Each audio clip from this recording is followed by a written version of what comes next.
ආහාර සීන සපයා ගන්න එකම සෙන රියසල් YouTube channel එකෙන් අද මම ඔයාලට පෙන්නන්නේ ලෝකෙ තියෙන හොඳම 150cc Street Fighter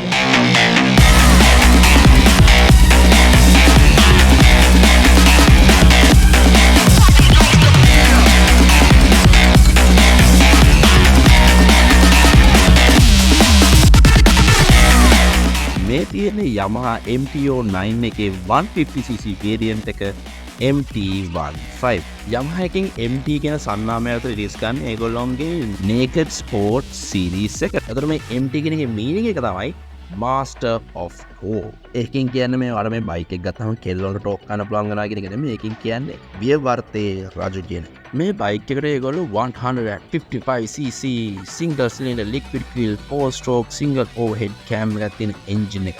ඒකේ මේ 11.6:1 compression ratio එක නිසා ඒගොල්ලොන්ට horsepower 19.3ක උපරිම බලයක් වගේම newton meter 14.7ක උපරිම torque එකක් නිෂ්පාදනය කරනවා. පුළුවන්. ඉතින් මේ බලයයි ටෝක් එකයි මේගොල්ලෝගේ මේ 6 speed gear box එක කරා ගියාම ඔයාලට පැයට කිලෝමීටර් 130ක උපරිම ස්පීඩ් එකක් වගේම බිඳුවෙන් 100 තප්පර 11.86කින් විදින්න ඔයාලට පුළුවන් වෙනවා. මේ බයික් එකේ හයියෙන් යන්න වගේම හයියෙන් නවත්ත ගන්න මේගොල්ලෝ ඉස්සරහා වගේම පිටිපස්සේ hydraulic single disc brakes දීලා තියෙනවා. මේ powerful brakes එකපාරක් ගහද්දි වැටෙන්නේ නැති වෙන්නේ single channel ABS high කරලා තියෙනවා. මේකේ ඉස්සරහා වගේම පිටිපස්සේ තියෙන්නේ ඕගොල්ලන්ට ඕනතරම් පවා ගන්න පුළුවන් 17 inch tubeless tyre set එකක්. ඒ road එක මේ delta box chassis එකට high කරන්න ඒගොල්ලෝ ඉස්සරහා telescopic suspension එකක් වගේම පිටිපස්සේ monoshock with linkage එකක් පාවිච්චි කරලා තියෙනවා. මේක බයික් එක ගන්න ඕගොල්ලෝ හිතනවා ඇති R15 එකේ මේ MT15 එකේ specs ගොඩාක්ම එක වගේ.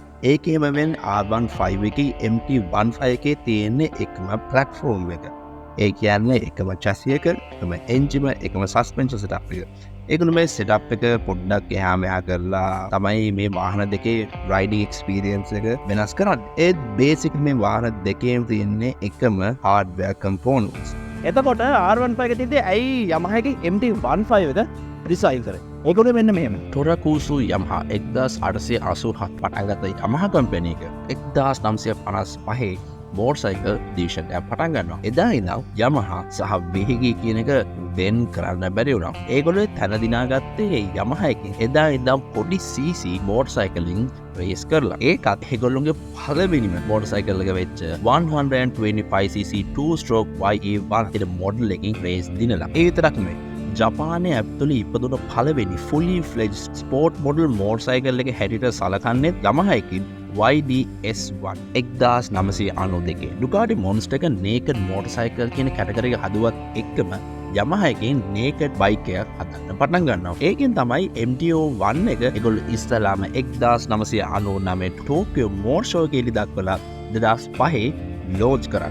ඒගොල්ලෝ MT series එකේ පළවෙනි බයික් එක හැදුවේ වෙනම 1670cc 48 degree V-twin engine එකක් CF aluminium die cast frame එකක් අස්සර දාලා. MT එකක් YZF නැත්නම් Yamaha racing platform එක පාවිච්චි කරලා හදන්නේ 2017 ආපු 1000cc inline 4 engine එකක් දාපු MT-10 එකේ. MT models ගොඩක් ආවත් එකින් එකට වෙනස් වුණා. MT series එකේ look right feel එකයි design කරන්නේ ඒගොල්ලෝ chin kick no concept එකට. ඒකෙන් basically කියන්නේ bike එකක් fast යන එකට වඩා rider experience එකට focus කරලා හදන්න ඕනි කියන එක. ඉතින් ඒකෙන් කියන්නේ MT එකක් agile වෙන්න ඕනි, upright standing position එකක් දෙන්න ඕනි, active throttle response එකක් දෙන්න ඕනි, exciting sound එකක් දෙන්න ඕනි.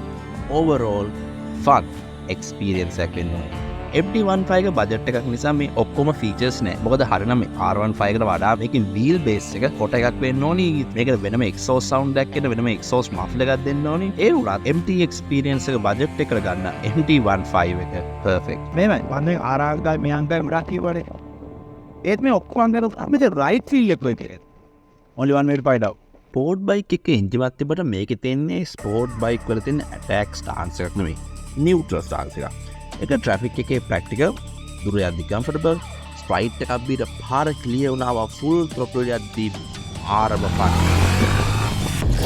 මේක තියෙන්නේ R15 එකේ තියෙන මෑත දශකයේ තියෙන powerful LC4V 150cc engine එක. මේ 150cc engine එකෙන් අරන් 200cc engine එක power එක නිෂ්පාදනය කරන ලොකුම හේතුවක් තමයි Yamaha එකේ variable valve actuation එක ටෙක්නොලජි එක. කොටින්ම කිව්වොත් Yamaha VVA එකෙන් කරන්නේ cam lobes මාරු කරලා RPM 6000න් පල්ලෙහා යද්දි අගේ fuel consumption එක වැඩි කරලා RPM 6000න් උඩ යද්දි අගේ power output එක වැඩි කරන එක. MT15 එකේ fuel consumption එක R15 ට වඩා හොඳයි. R15 එකේ සාමාන්‍යයෙන් කරන්නේ 40 50ක් අතර වුණාට MT15 එකේ වඩා සාමාන්‍යයෙන් 45 53ත් අතර වගේ fuel consumption rate එකක් බලාපොරොත්තු වෙන්න පුළුවන්. ඉතින් මේ 10 liter tank එකට full petrol ගැහුවොත් ඔයාට මේක කිලෝමීටර් 530ක උඩරිම range එකක් enjoy කරන්න පුළුවන්. මේකේ throttle response එක R15 එකේ විදියමයි. smooth high level වගේම අනිත් 150cc එකට වඩා මාර powerful. head to head race එක ගියොත් R15 එක මීට වඩා fast. පුදුමයක් වෙන්න ඕනේ නැහැ මොකද මේ දෙකේම තියෙන්නේ ඒක engine. ඒ දුන්නකෙන් හේතුව තමයි MT15 එක R15 එකට වඩා සැලකිය යුතු තරමින් බරින් අඩුයි. ඒ R15 එක තරම් MT15 එක aero dyne නෑ. ඒ daily travelling කරන town එකේ සහ urban settings වල ride කරන ගොඩක් අයට. ඒ කියන්නේ ලංකාවේ motorcycle ගන්න 90%කටම R15 වඩා MT15 එක ගොඩාක්ම ප්‍රැක්ටිකල්.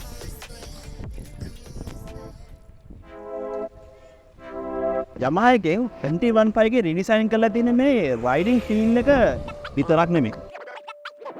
මේකේ තියෙන R15 එකේ ආපු නෙගටිව් LCD ඩිස්ප්ලේ එකයි මෆ්ලර් එක කරනාට මේකේ R15 එකේ පැනල්ස් ගලවන නමක් ගන්න නෙමෙයි. minimalist controls R15 එකෙත් නැති MT9 එකෙත් නැති වෙනම රීඩිසයින් කරපු ටැංකියක් අලුතෙන් රීඩිසයින් කරපු සයිඩ් මැනර්ස්. Yamaha එකෙන් මේක හෙඩ්ලයිට් එකට අමුතු ඩිසයින් අපොත් කරලා තියෙනවා. ඒගොල්ලෝ සාමාන්‍යයෙන් හෙඩ්ලයිට් එකන කවුලින් එක ASCII DRL එක දාලා ඊට යටින් හෙඩ්ලයිට් එකක් හයි කරලා තියෙනවා. ඒකෙන් මේකට යුනික් ව ලුක් එකක් දෙනකොට M2 එක දකින්න ඕන එක්කෙනෙක් ඉස්සලා නෝටිස් කරන්නේ. වෙන්න මේ බෝඩි ඩිසයින්. එහෙමයි බා. ඔය මිනිස්සු කියන බොරු වලට රැවටෙන්න එපා. පර්සනැලිටි එක තිබ්බ බලයට කෙලෝ සෙට් වෙන්නේ නැහැ. ඒ වගේම මේකේ රයිඩ් ෆීල් එක හොඳ වෙච්ච බයට මිනිස්සු බයික් ගන්න නැහැ. ඒක නිසා තමයි මේ MT15 එක ඩිසයින් කරද්දී ඒගොල්ලෝ ඇග්‍රෙසිව් ලුක් එකක් එක්ක සුපර් ඩිසයින් එකක් මේකට දීලා තියෙනවා. ෂාප් ඇන්ගල්ස් තියෙන ඕවරෝල් ඇග්‍රෙසිව් හැඩයක් වගේම මේකේ වහන්න ඕනි හැම එකක්ම වහලා අනිත් ඒවා එක්ස්පෝස් කරලා තියෙන හැමෙන් වෙන්න බෑ. උදාහරණයක් ගත්තොත් මේ ලික්විඩ් කූල් රේඩියේටර් එකේ පොඩි පැනල්ස් නිසා කැපිලා පේන්නේ නැහැ. ටැංකි රීඩිසයින් එකට ඇඩ් කරපු මේ මැටීරියල් සහ ටෙක්ස්චර්ස් නිසා ප්ලේන් ලුකින් නැහැ. නිකම්ම පැනල්ස් අලවන්නේ නැතුව ඒකත් අලුතෙන් අප්‍රෝච් එකක් කරන් ඩිසයින් කරපු නිසා බෝරින් නෑ. මේ තියෙට මම මේ බයික් එක ගැන නෝටිස් කරපු අකමැති දේවල් පහක්. මේකේ තියෙන්නේ සිංගල් channel ABS සිස්ටම් එකක්. R15 එකට ඩුවල් channel එකක් දීලා මේකට සිංගල් channel ABS එකක් දුන්නේ. ඒකට මට හිතා ගන්න බෑ. බ්‍රේක් ඉස්සරහ බ්‍රේක් එක පිටිපස්ස බ්‍රේක් එක ඒකට ඉන්ඩිපෙන්ඩන්ට් කන්ට්‍රෝල් කරන්න බැරි නිසා ඩුවල් channel ABS සහ සිංගල් channel ABS එක ඉෆෙක්ටිව් නෑ. රෙගියුලේෂන්ස් නිසා පිටිපස්සට මහ කැතම කැත ටිගර් ටේල් ලයිට් එකක් ඒකට හයි කරන්නලා දෙනවා. ඒත් ඔයාලට ඒක පස්සේ ඔයාලට ඕන විදිහට කස්ටම් මවුන්ට් කිට් එකකින් මාරු කරගන්න පුළුවන්. පිටිපස්සේ සීට් එකක් තියෙනවා නමට වගේ. ආගේ ලොකු බෑග් එකක් දාගත්ත පිටිපස්සේ වෙන කෙනෙක්ට යන්න බැරිම තරමට. R15 වඩා මේක තියෙන්නේ පොඩි ටැංක් එකක්. ඒක ලීටරයක් විතරයි අඩු. ඒ වුණත් රේස් ෆෝකස් බයික් එකකට වඩා ස්ට්‍රීට් ෆෝකස් බයික් එකේ ඒගොල්ලෝ ෆුල් කැපැසිටි මොකට අඩු කරලාද කියලා මට හිතා ගන්න බෑ. ඔක්කොම ස්පෝර්ටි බයික් එකම වගේ වෙන කාර් එක නැත්නම් ලොකු බයික් එකක් පොඩි බයික් එකක් ඇති කැත වෙන කාර් එක Yamaha එකෙන් MT වගේ යුනික් ලුකින් බයික් එකක් ඩිසයින් කරා වගේම ඒක පොඩි වෙද්දී කැත වෙන්නේ නැතුව ඒක ලස්සනට පොඩි බයික් එකක් රීඩිසයින් කරලා තියෙනවා. අන්න ඒක නිසා තමයි මේ ඔයාත් Yamaha MT15 එක ගන්න ඕනේ.